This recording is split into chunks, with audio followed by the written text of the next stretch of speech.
You can prepare it in just 5 minutes, only 5 minutes. ঠিকই শুনেছেন, মাত্র 5 মিনিটে এই একটা ডিমের লাচ্ছা সেমাইয়ের পুডিংটা আপনি রেডি করে নিতে পারবেন, যেটা বাচ্চাদের স্কুলের টিফিন সহ সকাল বিকাল চায়ের নাস্তাতেও বানিয়ে নিতে পারেন।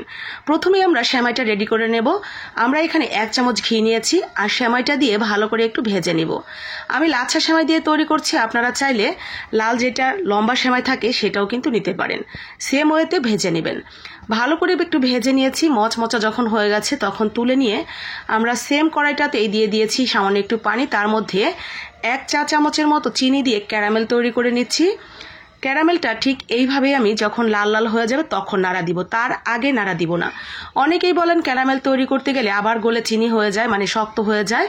তো ওরকম হওয়ার কারণ হলো অতিরিক্ত নাড়ানাড়ি করা। অতিরিক্ত নাড়ানাড়ি না করে এভাবে রেখে দিবেন যতক্ষণ না পর্যন্ত লাল লাল হয়।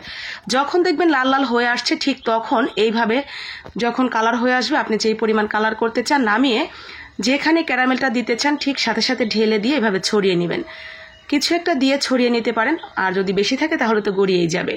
তো হয়ে গেছে, এখন আমরা পুডিংটা রেডি করে নেব। একটা ডিম আমি নর্মাল টেম্পারেচারে থাকা দিয়ে দিলাম, আর সাথে 3 চা চামচের মতো চিনি দিয়েছি আর 1 চিমটি লবণ দিয়েছি। ভালো করে চিনিটা গলিয়ে ডিমটা ফেটিয়ে নিয়েছি।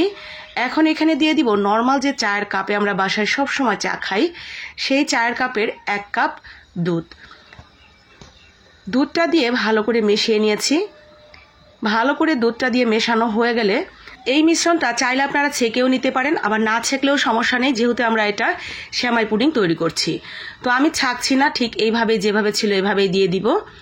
তো এখন সেই ক্যারামেলের উপরে আমরা যে ভাজা সেমাইটা রেখেছিলাম সেটা দিয়ে দিয়েছি সুন্দর করে বিছিয়ে।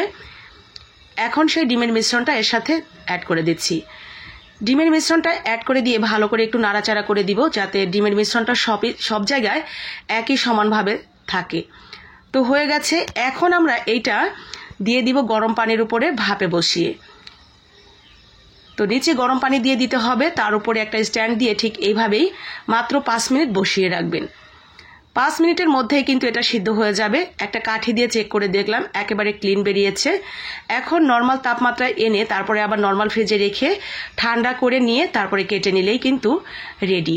এটা আপনি বাচ্চাদের স্কুলে টিফিনেও দিতে পারবেন, সকালবেলা চায়ের নাস্তায় অথবা বিকেলবেলা চায়ের আড্ডা জমিয়ে নিতে বানিয়ে নিতে পারেন। যারা বিভিন্ন ধরনের পুডিং খেতে পছন্দ করেন তাদের কাছে ভীষণ ভীষণ ভালো লাগবে এই লাচ্ছা সেমাইয়ের এই পুডিংটা।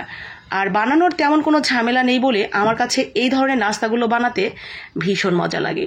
তো যারা এই ধরনের পুডিং খেতে পছন্দ করেন তারা খুব সহজেই বানিয়ে নেবেন। আর বাকি আপু ভাইদের জন্য লাইক কমেন্ট শেয়ার করে দিবেন। আর আজকের ভিডিওটি আপনার কাছে কেমন লেগেছে সেটাও কিন্তু জানাতে ভুলবেন না। আর হ্যাঁ, আমার রেসিপিগুলো যারা আপনারা বাসায় ট্রাই করেন আপনাদের সুন্দর 2টি হাত দিয়ে, তারা কিন্তু আপনার সুন্দর মোবাইলে সেই ছবিগুলো তুলে নিয়ে আমার কমেন্ট বক্সে আপলোড করতে পারেন। আমি সহ বাকি আপু ভাইয়েরাও দেখে নিতে পারবো আপনার নিপুণ হাতের কাজটা কতটা সুন্দর হয়েছে। তো আজকের মতো এখানে বিদায় নিচ্ছি। কথা হচ্ছে পরবর্তী কোনো একটা দারুণ রেসিপির সাথে। ততক্ষণ পর্যন্ত অনেক বেশি ভালো থাকেন, সুস্থ থাকেন, পরিবারের সাথে মজার মজার খাবার বানিয়ে সবাইকে নিয়ে দারুণ একটা সময় উপভোগ করেন, সেই দোয়া রেখে আজকের মতো এখানে।